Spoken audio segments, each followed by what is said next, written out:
আসসালামু আলাইকুম রহমতুল্লাহ। এখন আমরা দেখব কিভাবে আমাদের জিমেইলের নামটা পরিবর্তন করতে পারি।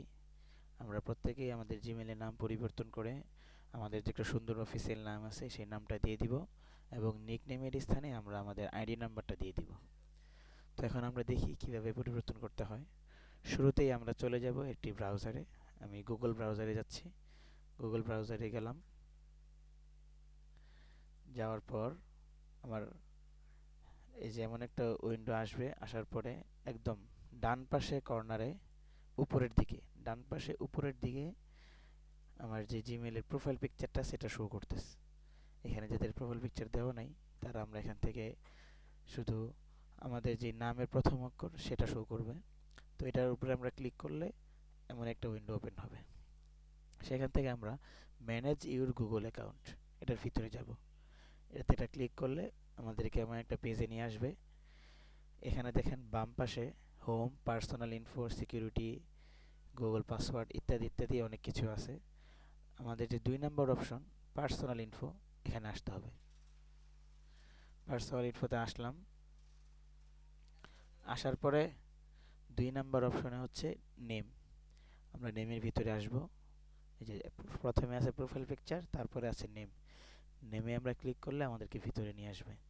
এখানে নেমের এখানে আসলে আমাদের যে সুন্দর নামটা দেওয়া আছে অফিসিয়াল নেম সেটা আমরা দিয়ে দিব সুন্দর করে।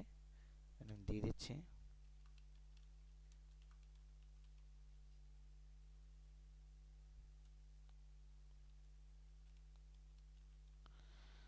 নাম দেওয়ার পরে আমরা এখান থেকে সেভ করে দিব। সেভ দিলাম। তারপর নিকনেমে আসবো আমরা পরের যে অপশনটা নিকনেম। নিকনেমে আসার পরে এখান থেকে আমার প্রত্যেকের যে আইডি নাম্বার আছে সেই আইডি নাম্বারের শেষের ৪টা ডিজিট দিয়ে দিব। যেমন আমার যদি আইডি হয় 1700, তো আমি দিয়ে দিলাম। দেওয়ার পরে এখানে আসবে হচ্ছে সেভ। এই সেভ অপশনে আমি দিয়ে দিব। তখন আমার আইডি নামের জায়গায় আমার নাম চলে আসলো আর নিকনেমের জায়গায় আইডি চলে আসলো। তারপরে এখন আরেকটা কাজ করতে হবে। দেখেন নতুন করে একটা অপশন যুক্ত হয়েছে, ডিসপ্লে নেম। এটার ভিতরে আসতে হবে। আসার পরে এখানে ৩টা অপশন আছে। প্রথমটা হচ্ছে শুধু নাম, ২ নাম্বারটা হচ্ছে নাম মাঝখানে আইডি নাম্বারটা দেখাবে, মানে নিকনেম যেটা থাকবে সেটা মাঝখানে দেখাবে। আরেকটা হচ্ছে ৩ নাম্বার, যে নাম শেষে ব্র্যাকেটের ভিতরে আইডি নাম্বার দেখাবে। আমরা ৩ নাম্বারটা চুজ করব। ৩ নাম্বারটা চুজ করার পর এখান থেকে সেভ দিয়ে দিব। এটা যেহেতু আমার আগের থেকে সিলেক্ট করা আছে এই জন্য সেভ দেখাচ্ছে না। আমরা সবাই নতুন করে সিলেক্ট করব ৩ নাম্বার, আমাদের আইডি নাম্বার থেকে মাঝখানে। তখন আমরা সেভ দিয়ে দিব। বাস, এটা সেভ হয়ে যাবে।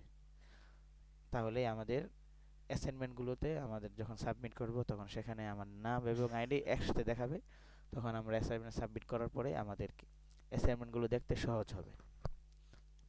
সবাইকে ধন্যবাদ। জাযাকুমুল্লাহ।